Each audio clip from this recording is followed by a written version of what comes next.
Oke, hai semuanya, selamat datang di Dewa Talks, high quality trusted and free webinar in Indonesia Fashion Expert yang dipersembahkan oleh Dewa Web, partner kamu untuk sukses online. Jadi untuk siang ini kita akan belajar mengenai the ROI of personalized marketing. Nah untuk ini kita sudah menghadirkan kembali salah satu pembicara dari M-Target, yaitu Mas Haris, Head of Customer Experience Service dari M-Target. Nah mungkin dari Mas Haris boleh nyalain kamera nggak? Dan sapa teman-teman yang udah hadir pada siang ini. Oke, thank you waktunya. Selamat siang semuanya. Jadi kita akan, kalau sharing kayak terlalu berat, kita diskusi deh, kita gimana ngelihat si tren email marketing, tren digital marketing di tahun depan tuh seperti apa. Karena kebetulan ini Desember, kita mulai dengan hal baru. Nah, awal-awal kita ngelihat dulu deh, seperti apa sih yang bakal populer di tahun 2021 nih. Apa aja yang bakal digunain. Ternyata berkembangnya digital marketing itu udah sangat luas ya. Kalau kita melihat sekarang udah banyak teknologi yang menggabungkan AI, menggabungkan tools-tools lain untuk disambungin, bahkan bisa jadi satu kesatuan. Kalau kita ngelihat paling atas nih AI. Jadi AI ini udah berkembang banyak ya. Dia artificial intelligence-nya itu kalau dulu kita tahunya mungkin hanya untuk robot, untuk social media yang bisa ngasih content generate yang sesuai, tapi sekarang kita bisa ngatur itu sendiri juga gitu. Dan hyper personalization ini yang keren, ini future, karena nanti kita akan bisa melakukan personalisasi itu dengan sangat kompleks, dengan sangat dinamis, karena dengan adanya hyper personalization itu di belakang kita ada engine, pakai AI biasanya. Nah, kita automate personalized email marketing, itu udah pasti, itu udah lama, dan sekarang juga akan terus berjalan terus sampai ke depan. Dan terakhir video marketing. Video ini kenapa? Karena kita ngelihat social media sekarang kayak TikTok, Instagram, itu Reels dan Reels di Instagram itu average untuk dia bisa nge-reach orang itu jauh lebih besar. Makanya kemasan marketing sekarang atau packaging yang paling menarik sudah video. Nah, sisanya kita bisa ngeliat kayak user-generated content, ada Instagram Reels, tadi aku sebutin juga, chatbot ini udah mulai banyak masuk ke bidang-bidang yang misalnya kita lihat dulu tuh kayak customer service nih, untuk mereka nanya suatu produk, untuk tanya jawab apabila ada masalah, segala macam. Sekarang pun bisa interaksi, bisa sambil kita ngejelasin sesuatu, kita bisa tanya jawab di situ. Nah, omnichannel ini yang saya lakuin biasanya. Jadi omnichannel ini biasanya minimal ada 2-3 channel yang dipakai. Nah, Omni ini biasanya yang dari kita kalau ngambil data, dulu saya juga handle salah satu brand susu, brand nutrition, dia itu collect data dari SPG masukin data via apps nanti kita validasi via outbound call, dari outbound call akan ada validasi, konfirmasi, dan lain sebagainya sampai menghasilkan quality leads. Nah, itu nanti akan jadi LTV, long time value customer. Nah, sisanya ada geofencing, ini biasanya dipakai di AR, augmented reality. Kalau misalnya kita dalam satu tempat, kita nanti dapat promosi di situ apa aja. Influencer marketing, teman-teman pasti udah tahu, KOL, sesuatu yang lagi rame, mereka posting apa pasti rame. Terus hyperlocal SEO, itu udah spesifik, dan interaktif konten. Dari sini, aku sengaja nih ngambil, sebenarnya ada banyak ya, tapi aku kayaknya ngambil cukup 3 deh. Kita ngeliat top 3 digital marketing trend secara luas di 2021. Jadi satu ya, ini kita ngelihat digital change. Jadi kalau orang itu sekarang nyebutnya keadaan before COVID sama during COVID. Nah, during COVID setelah pandemi, masih pandemi sih ini, cuman orang tuh punya behavior yang berbeda. Mereka lebih cenderung di depan laptop, di depan handphone, mereka ngabisin waktu lebih banyak di depan layar dibanding sebelum ada pandemi, sebelum COVID. Nah, ini mempengaruhi karena screen time lebih panjang, fleksibilitas orang untuk ngecek ini itu, baca ini itu, surfing, browsing itu lebih luas. Makanya consumer behavior during COVID itu udah mulai ke switch.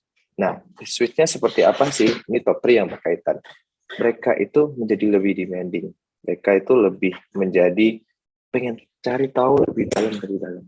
Nah, kalau kita ngelakuin itu, kalau kita ngelihat ya pasarnya udah seperti itu, kita harus bisa nangkep demand itu menjadi sebuah opportunity.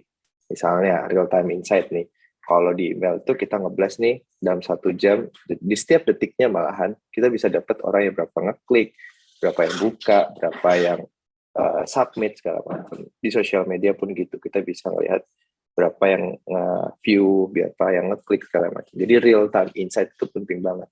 Tujuannya apa? Biar semua kegiatan marketing itu lebih dinamis, lebih cepat. Kalau perlu call to action yang baru lagi. Nah, yang terakhir, ini biasanya agak teknikal ya, jadi content velocity. Jadi kalau kita ngelihatnya ini, content velocity ini dipakai untuk biasanya e-commerce. Jadi seberapa besar konten itu di dalam satu waktu.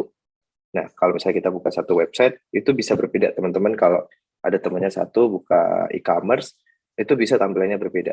Nah, ini tujuannya adalah untuk personalize. Jadi si e-commerce atau sistemnya itu content velocity-nya akan nyesuaiin. Orang itu behavior-nya kayak apa sih, historicalnya kayak apa. Nah, itu top 3 yang mungkin bisa jadi insight lah untuk kedepannya kita lakukan digital marketing secara luas. Nah, dari situ kita ngelihat dulu elemen apa aja yang ada di dalam digital marketing. Kalau dulu kita ada 4 faktor yang atau 4 hal yang utama ya, organik, paid, mobile. Nah, reporting masih standar lah, kita pasti ada semua. Cuman dari masing-masing si hal ini dia udah berkembang banyak nih. Misalnya yang organik, kita tahu ada content marketing, ada dari traffic ke website, SEO, social media, dan lain sebagainya. Untuk mobile marketing sendiri, kita bisa lihat bahwa orang-orang bergerak untuk bikin apps, bikin ekosistem di dalamnya sendiri. Jadi mereka pun akan menyesuaikan kontennya di dalam tampilan si handphone, biar apa lebih visible sama nge-scrollnya lebih enak. Nah, untuk hyper target ads sama responsive ads, ini ada perkembangan sih. Jadi kalau teman-teman pernah buka satu apps misalnya, atau satu website lah, terus ngelihat ngeklik satu barang, tiba-tiba kok ada terus nih iklannya. Hari ke hari kok ini ada terus. Nah, itu bisa pakai programmatic atau hyper target ads. Nah, yang ketiga itu pay per click, ada display ads, ada influencer marketing, paid marketing aja. Yang biasanya kita butuhkan biaya untuk melakukan itu. Yang terakhir ada reporting. Nah, dari reporting ini ada yang menarik nih, ORM. Jadi ORM itu Object Relation Mapping. Ini biasa dipakai di developer. Jadi tujuannya adalah dia akan merubah data yang bentuknya tabel itu menjadi objek. Nah, objek ini bisa jadi banyak hal lah. Kita bisa kembangin untuk ngasih tahu berapa besar kontribusi dari performance, misalnya lead A misalnya. Nah, itu kan data tabelnya banyak. Nah, di belakang itu tim IT atau tim dev biasanya bikin ORM-nya. Gitu. Nah, kalau kita ngelihat lebih jauh, apa sih tujuannya? Udah pasti, semua yang dilakukan digital marketing itu tujuannya adalah conversion rate. Sorry, tapi sebelum aku ngomong terlalu banyak, mungkin ada pertanyaan teman-teman? Atau lanjut dulu? Lanjut ya. Oke, jadi aku lanjut dulu ya. Secara keseluruhan atau secara harfiah kodratnya, biasanya itu kalau orang bisnis ngelakuin marketing udah pasti conversionnya berapa, bisa dapetin apa, segala macam. Nah, ini aku ngambil spesifik di email ya, karena kebetulan memang bidangnya di email, jadi biar lebih enak, karena udah experience di situ. Nah, kalau kita melihat ya penggunaan email di seluruh dunia lah, global, di tahun 2021 dan di tahun 2022, itu akan bertumbuh, akan lebih gede lagi. Kenapa sih? Karena email itu belum mati. Email itu salah satu channel marketing tertua yang masih dipercaya oleh brand-brand besar. Bahkan untuk UKM segala macam pun juga sebaiknya udah ngelakuin itu. Karena mereka dengan cara itu bisa engage lebih baik lagi dengan konsumen mereka. Nah, mungkin ini aku ngambil pertanyaan menarik kemarin pas lagi ngobrol. Bedanya apa sih email marketing sama email blast? Simple banget. Email marketing itu kita ngelakuin email dengan kegiatan marketing yang terstruktur dan punya journey. Kalau email blast itu sesimpel kayak, halo Mbak Lintang, ini saya punya produk A, silakan dibeli, di blast. Sedangkan audiensnya sama semua. Nggak mikirin akan dia harus seperti apa, dia orangnya bagaimana, komunikasinya nggak diatur, asal di blast aja jadi spam. Ini yang membedakan. Email marketing lebih terstruktur, email blast lebih sporadis lah sifatnya. Nah, dari ini apa sih yang menarik? Yang menarik itu ternyata ROI dari email marketing itu sangat besar. Bahkan dari riset yang terakhir ya, dari WebF, webfx.com tahun 2021 ya, 4.400 ROI. Analoginya simpel gini. Aku punya misalnya kopinya harga Rp100.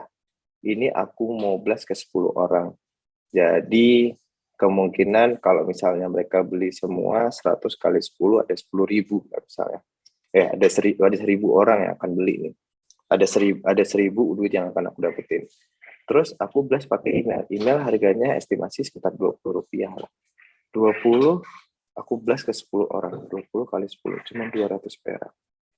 Di keuntungannya aku bisa ningkatin sampai berkali-kali lipat. Jadi cukup Rp200 untuk bisa dapetin si 10.000. Kalau misal beli semua, kalau nggak beli semua, anggaplah setengahnya tetap dapat 500. Masih lebih untung lagi. Nah, ini analogi yang paling memudahkan kenapa ROI-nya paling tinggi. Nah, kalau kita lanjut, gimana sih efektivitasnya, gimana sih bentuknya, segala macam, berapa persen numbers-nya? Udah pastilah, ini kalau di email itu sales, udah pasti conversion. Kalau misalnya kita pernah dapat promo yang today, atau ini bentar lagi 12-12 nih, biasanya klien banyak nih nanti, dia akan bikin promo gila-gilaan, emphasize diskonnya, dan kita akan dihajar terus-terusan. Karena emang behavior-nya orang, semenjak ada online sales di tanggal-tanggal cantik, 11-11, 12-12, itu menjadi generate revenue yang gede. Traffic-nya di situ pasti gede dan mereka pasti nunggu. Kalau kita ngelihat secara metrik pun ada 59% dengan email marketing yang dilakukan orang dan mereka berhasil lewat email marketing. Di satu sisi itu nggak cuma sales doang sih. Kita ngomongin lead generation, kita ngomongin engagement, kita ngomongin nurturing, banyak hal yang kita bisa lakuin di email. Nah, secara tujuan sendiri yang harus kita lakukan di email itu kita dapetin data dulu dan izin, permission. Sesimpel ini biasa disebut opt-in ya. Jadi teman-teman kalau ada bahasa opt-in itu jadi persetujuan kalau kita ada satu kotak disuruh centang. Saya setuju menerima email dari Anda. Nah, email ini banyak banget nanti kita bisa kirim ke dia. Cuman harus diatur ya biar orang yang terima itu nggak terlalu banyak, jadinya akan report as spam. Dan angka report as spam harus dijaga tetap serendah mungkin. Dari sini gimana sih cara ngelakuinnya? Ini adalah proses yang paling mudah lah, kayak yang biasa kita lakukan di awal kalau mau lakuin email marketing. Jadi di awal banget kita harus anggapnya ini satu ya, aku mau jualan kopi lagi misalnya. Dari minuman kopi ini aku mau tentuin campaign-nya apa. Kopi yang nggak bikin asam lambung misalnya. Jadi aku siapin dulu campaign-nya mau apa, nanti goalsnya dari situ mau gimana, aku udah punya datanya apa belum, kontennya akan seperti apa, aku akan berapa email yang akan aku berikan ke mereka untuk membentuk komunikasi. Nah, dari situ aku siapin dulu nih, oke, ada kontennya, ada subjeknya, ada produknya aku mau tawarin.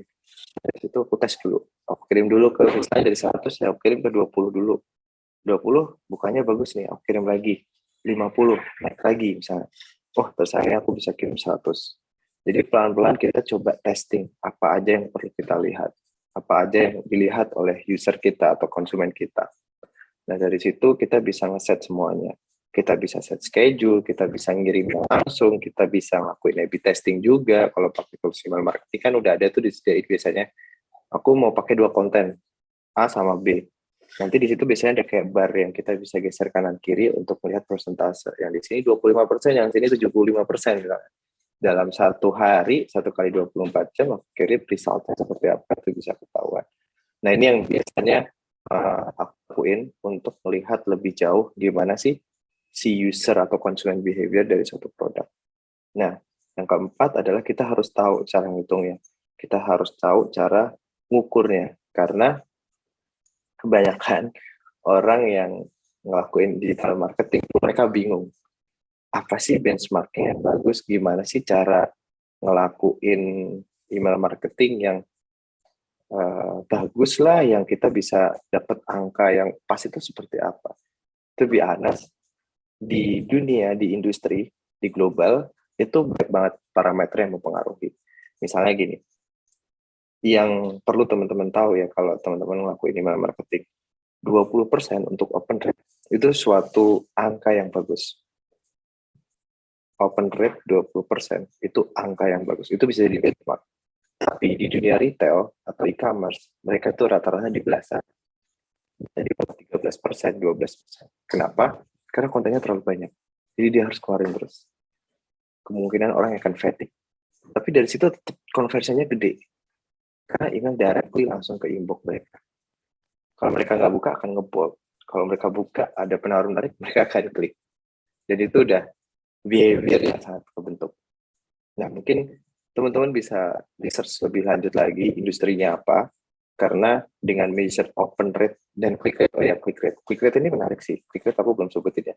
Click rate itu ada, aku pernah baca researchnya itu, angka 1,5% click rate itu udah bagus. Kenapa? Karena conversionnya di situ mostly terjadi. Karena hanya orang-orang yang suka banget yang itu ngeklik. Ya kayak tadi analoginya. Misal kita kirim ke 10 orang, ada 2 orang aja yang ngeklik, terus 1 orang beli. Nilainya akan lebih gede. Karena channel emailnya murah kan, dia nggak mahal. Dia nggak kayak channel lain yang harus ada pay per click, ada CPL segala macam. Nah itu harus. Nah dari situ, apalagi yang kita lihat adalah tren. Kita bisa melihat tren datanya seperti apa. Measuring ini nggak cuma melihat open rate sama click-through rate. Measuring ini juga kita melihat seberapa banyak email kita dikirim, seberapa banyak data kita masuk, seberapa banyak report spam, sama seberapa banyak bounce-nya. Jadi quality data itu berpengaruh juga, nanti kita bisa melihat selanjutnya orang ini yang aktif ngeklik berapa banyak, yang buka sampai 5 kali berapa banyak, itu bisa jadi indikasi bahwa konsumen Anda itu suka dengan produk Anda. Nah, yang terakhir adalah evaluasi. Simpelnya, kita akan selalu di dunia manapun lah, kita harus evaluasi lah di dunia marketing. Gimana caranya kita harus lebih baik bertumbuh terus. Misalnya, aku ada tips nih, misalnya kayak aku bisa lakuin itu sebulan sekali ada gamification. Jadi aku bikinin satu kuis kecil yang kayak tebak gambar, tebak kata, yang itu mudah. Dan itu menarik untuk orang yang kebiasa jadi subscriber atau calon konsumen itu tertarik. Oh, ada yang menarik. Jadi nggak cuma bacaan, nggak cuma image yang dibaca atau yang dilihat, tapi ada games di situ. Nah, itu teman-teman bisa lakuin. Nah, kalau secara plan-nya gimana? Plan-nya ini ada 3 ya. Jadi kalau aku menyebutnya itu regular, irregular, sama trigger. Jadi 3 hal di bentuk email ini membedakan fungsinya. Yang regular udah pasti newsletter. Kita tiap minggu sekali, 1 minggu sekali, 1 bulan sekali, atau mungkin quarter sekali itu ada tuh. Biasanya di beberapa perusahaan mereka ada weekly digest-nya, weekly artikel yang di-share, weekly content yang di-share. Terus kalau ngomongin irregular udah pasti yang sifatnya ad hoc, dadakan, misalnya ada promo, ada pemberitahuan, terus ada promotion, misalnya pengumuman kayak hari libur, hari apa. Terus yang terakhir ini menarik yang trigger. Nah, trigger ini mungkin aku akan bahasnya agak technical dikit ya. Jadi di dalam trigger email itu banyak banget faktornya. Misalnya kita ngelakuin automation. Automation itu kita bikin seriesnya. Ada namanya customer journey. Jadi ketika orang masuk ke dalam satu form, mereka ngisi data diri, terus mereka submit, otomatis kan dia dapat email tuh. Buka di emailnya dia, terima kasih sudah mendaftar, silakan klik di sini untuk konfirmasi. Kita klik langsung masuk ke website. Nah, ketika si journey-nya masuk ke website, itu udah kelar, besok itu bisa dipasang rules. Plus 1 kali 24 jam, orang yang udah ngeklik confirmation di email, dia besoknya bisa langsung dikirimin. Halo Haris, terima kasih selamat bergabung. Ini adalah hal-hal yang perlu kamu ketahui. Jadi kayak sifatnya kayak onboarding. Kita kasih tahu satu persatu runut. Kita kasih tahu cara dia pakai akunnya misalnya untuk sosial media, atau misalnya kalau belanja itu kita coba cari tahu dulu apa yang kira-kira kamu mau tahu. Dari situ kan kita bisa melihat konten yang diklik. Ya, ketika diklik konten A, misalnya ada 2 konten A sama B, yang A nanti akan jadinya beda lagi. Jadi ini kita bisa set. Tujuannya adalah untuk nurture. Kita tahu orang ini dari ujung mana ke ujung mana tuh kita bisa arah. Terus automated email greeting yang kedua. Ini biasa dilakukan seperti birthday. Jadi kita udah bisa set tuh di email. Kita masukin data yang ada tanggal lahir, terus kita udah siapin template, automatically email itu akan ngirim sesuai dengan database di tanggal lahir tersebut. Jadi misal saya di tanggal 20, setiap tanggal 20 saya akan dapat email. Dan email birthday itu engagement-nya cukup tinggi. Karena sesimpel kita kayak diucapin ulang tahun sama orang tuh seneng ya. Nah ini sama orang lain juga yang kita belum tentu kenal sama brand yang kita suka misalnya. Itu juga menarik, engagement-nya juga menarik. Nah, terus ada banyak sih greetings itu. Bisa dengan kalau misalnya, atau kita ambilnya ini deh.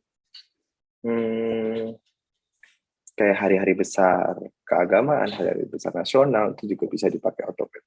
Jadi kita siapin, misalnya nih kayak Desember nih rame, ucapan selamat Natal, ucapan tahun baru, dan lain sebagainya, itu berpengaruh dan itu bisa juga. Terus billing information email. Sesimpel kalau teman-teman ngelakuin atau melakukan transaksi lah di e-commerce, itu kan pasti ada silakan bayar dengan ini ada kayak invoice, terus ada informasi bahwa aku harus bayar ini, ada tagihan ini, itu semua standar emang, tapi sistemnya dia trigger. Jadi misal aku nih beli sesuatu, aku belum bayar, aku belum beli misalnya, atau aku beli tapi aku melakukan transfer, itu akan otomatis ke trigger dan aku akan terus di reminder. So, ada confirmation email biasanya kalau kayak tadi di awal kita baru daftar sesuatu, terus kita silakan cek email Anda untuk konfirmasi data itu untuk validasi, itu bisa masuk triggernya dari submit si data tadi. Terus yang terakhir ini menarik adalah email OTP. Teman-teman biasanya terima OTP kan dari SMS. Nah, ini email itu juga bisa. Jadi untuk login ya, itu misalnya aku baru masuk ke satu platform. Biasanya kan silakan cek handphone Anda untuk lihat SMS OTP. SMS OTP itu mahal. Jadi teman-teman kalau tahu, SMS OTP itu mahal. Kita Rp400 lebih deh. Sedangkan email OTP lebih murah. Nah, ini bisa dipakai sama orang yang industri sama marketnya udah cukup mature dengan email. Makanya mereka udah geser ke email OTP. Karena satu, kalau sebagai pelaku, pasti akan nyari channel yang paling murah. Dan email OTP itu channel paling murah untuk melakukan OTP. Nah, balik lagi, OTP itu tujuannya security. Jadi kita care dan kita pastiin bahwa data yang login itu benar orang yang sama. Nah, dari itu semua, aku terlalu cepat nih ya. Oke, nanti ya kita sambil ngobrol aja ya. Oke, itu semua yang paling berpengaruh itu apa sih? Bikin email udah pasti subjek sama preheader atau pretext. Itu yang di setelah subjek. Karena itu adalah kunci utama ketika kita ngirim email. Udah kekirim nih, tapi gimana orang ini bisa ngebuka? Itu subjek. Makanya kalau kita bikin subjek itu, kalau bisa jangan terlalu clickbait lah, tapi sesuatu yang bisa ngebangun rasa penasaran, bisa ngasih empati, misalnya kayak, halo, kita kemarin ketemu loh, gitu. Halo, ini saya yang ini, gitu. Halo, kamu dapat pesan khusus dari A, misalnya dari brand A, B, C. Nah, itu biasanya terjadi tuh di brand-brand. Jadi, kalimat-kalimat yang lebih empati itu lebih kuat untuk ngedorong orang buka emailnya. Nah, kalau ngelihat dari contoh ini ya, biasanya preheadernya agak panjang, tapi ya preheader akan ada namanya istilah truncation. Truncation adalah penggalan yang hanya ditampilkan oleh Gmail atau email client yang sesuai dengan device yang dipakai.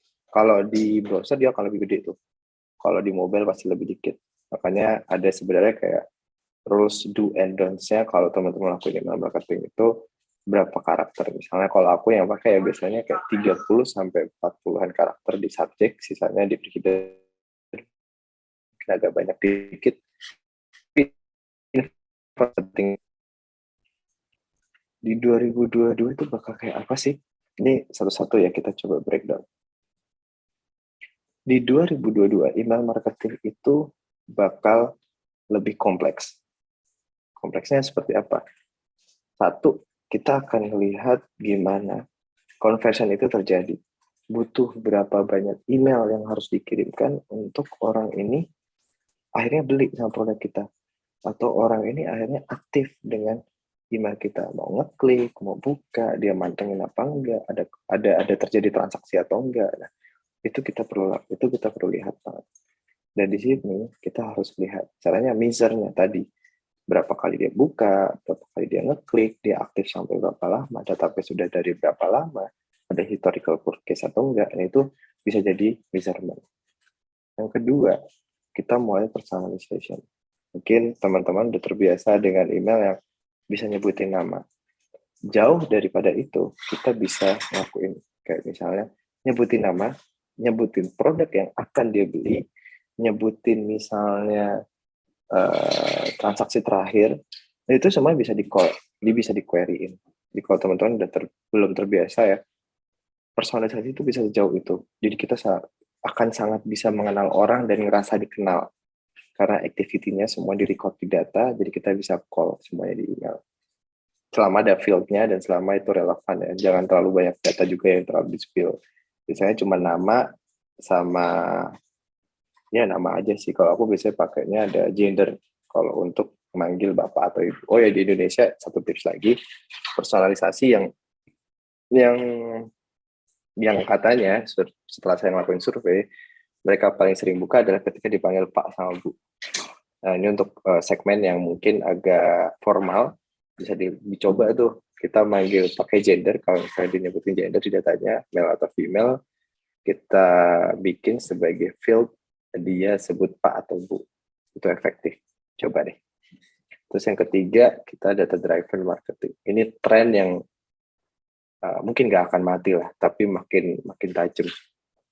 Apa sih data driven marketing? Data driven marketing itu seperti begini. Ketika kita ngelakuin suatu kegiatan marketing, email marketing lah, 3 bulan terakhir ya.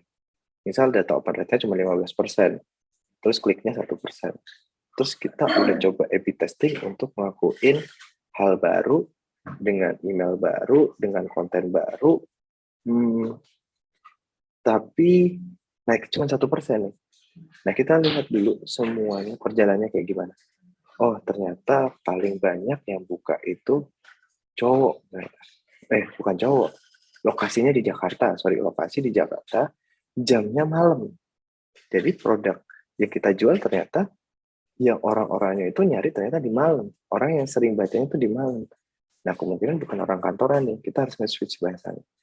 Bahkan kita harus nge-switch ngirimnya. Ngirimnya bisa di malam hari. Lebih fresh mereka ketika buka handphone, buka laptop, buka komputer tuh, buka emailnya, oh ada. Jadi data-data sekecil itu sangat penting ke depannya. Kita bisa melihat behavior-nya, kita bisa melihat kebutuhannya apa, bahkan lebih jauh kita bisa melihat nih orang di setiap konten A pasti ngeklik, konten B nggak pernah ngeklik. Nah, itu bisa jadi patokan juga kita kreatif. Nah, karena deep insight-nya itu bisa dijadiin strategi ke depannya kita seperti apa. Yang keempat, ini hyper personalization atau email AI. Nah, email AI ini mungkin belum familiar ya. Email artificial intelligence ini dilakukan dengan bantuan robot lah. Jadi setelah semua dilakuin, rules yang biasanya dilakuin oleh manusia di awal automation, terus personalization apa segala macam itu dipasangin AI. Jadi mereka akan ngebaca behavior kita selama bisa diset sih, bisa 3 bulan sampai 6 bulan terakhir. Jadi misalnya 6 bulan terakhir, kita biasa buka email itu di jam 9 pagi, kontennya itu cuma ngeklik 2 kali, tapi konten tentang misalnya fashion, terus device-nya aku misalnya MacBook gitu. Itu AI akan ngolek datanya. Dan dia akan bisa dynamic ngasih rekomendasi ke semua orang yang spesifik. Jadi diajarin tuh misalnya, oh si A misal kayak aku sering lihat misalnya sepatu gitu di browsernya segala macam, terus aku subscribe, terus aku mantengin emailnya, terus setiap ada sepatu tuh aku, walaupun cuman sekilas doang, mungkin aku belum baca lah, tapi setiap ini aku bisa berhenti tuh di satu section itu, terus aku klik atau apa segala macam, ada activity di situ, dia akan collect datanya secara otomatis. Nah, ini yang menarik sih nanti ke depannya. Cuman ini belum diimplementasikan ya. Ada beberapa yang nantinya perlu di-set rules-nya lebih banyak. Nah, yang kelima adalah video atau games. Jadi ada yang menarik email itu kalau dikasih format GIF. Jadi seakan-akan dia bisa ada video, padahal itu GIF. Tapi teman-teman mungkin ini agak keluar konteks sedikit. Kedepannya ada namanya email IMP. IMP ini produknya satu dari Google. Jadi dia bisa jauh lebih atraktif, bisa play video, bisa submit survei, dan bisa slide, bisa carousel pun di dalam email. Jadi semua yang biasanya harus dilempar ke landing page atau website atau platform lain, itu semua bakal nanti bisa dilakuin dengan di email sendiri. Jadi secara experience orang nggak akan kemana-mana, dia akan stay di email. Terus yang keenam adalah interaksi lah. Ini yang tadi aku bilang, kedepannya itu semua akan bisa dilakuin. Jadi di dalam email, experience-nya akan beda kedepannya. Orang nggak akan perlu takut, bukan takut sih, kayak males banget, misal koneksi lagi jelek nih, buka email, harus ngeklik, terus loadingnya lama website. Nah, nantinya itu semua bisa dilakuin di dalam si email tersebut. Nah, yang terakhir, biasanya berkaitan sama device. Ada teman-teman yang mungkin kalau ngelihat email tuh kecil banget. Padahal dia feed-nya sebenarnya buat stop, tapi dia nggak responsif. Nah, ini yang harus dilakuin. Bahwa di mobile, layar yang lebih kecil itu berpengaruh untuk visibilitasnya. Ketika dia ngebaca sesuatu, dia ngeliat sesuatu, apakah ini kecil banget, kayak nggak kebaca, message-nya jadi nggak dapet. Nah, itu paling yang sangat berpengaruh kalau kita harus bisa bikin si email itu responsif, bisa dibuka di device manapun, di display manapun. Jadi memastikan bahwa message yang kita kasih, komunikasi yang kita kasih ke konsumen itu nyampe. Dan ini akhir sharing saya. Thank you. Oke, jadi closing statement. Ini yang menarik sih. Jadi teman-teman ketika ngelakuin kegiatan marketing apapun, selalu posisikan diri kamu itu sebagai customer-nya, sebagai orang yang menerima barang itu. Ini yang disebut customer centric. Kenapa? Karena dengan itu kita bisa coba bikin perumpamaan, kalau aku ngasih ini enak nggak ya? Kalau aku ngasih ini enak nggak ya? Tanya sekitar, relevan nggak sih informasi kayak gini? Biar apa? Biar kita nggak salah komunikasi, biar kita nggak salah langkah. Kalau kita customer centric, kita nggak akan tahu kemauannya user kayak apa, dan kita akan susah jualan ke mereka. Itu sih, jadi critical thinking, terus customer centric, itu 2 poin yang harus dipelajarin untuk bisa lebih jago ke depannya. Oke. Hai sahabat Dewa Web, video ini merupakan tayangan ulang webinar Dewa Talks yang telah diadakan beberapa waktu lalu. Kalau kamu tertarik dengan tayangan ulang webinar ini, yuk jangan sampai ketinggalan untuk ikutan webinar selanjutnya. Nantinya, selain bisa bertanya secara langsung kepada para pembicara, kamu juga bisa mendapatkan e-certificate dan juga door prize dari Dewa Talks. Mau ikutan? Caranya gampang banget. Kamu bisa langsung aja daftarkan diri kamu di dewatalks.com. Setelah itu, kamu akan terdaftar sebagai peserta webinar Dewa Talks. Eits, tenang aja, webinar ini gratis dan gak dipungut biaya sama sekali. Tunggu apa lagi? Yuk, jangan sampai ketinggalan dan aku tunggu kamu di webinar Dewa Talks selanjutnya. Cari hosting yang aman, Dewa.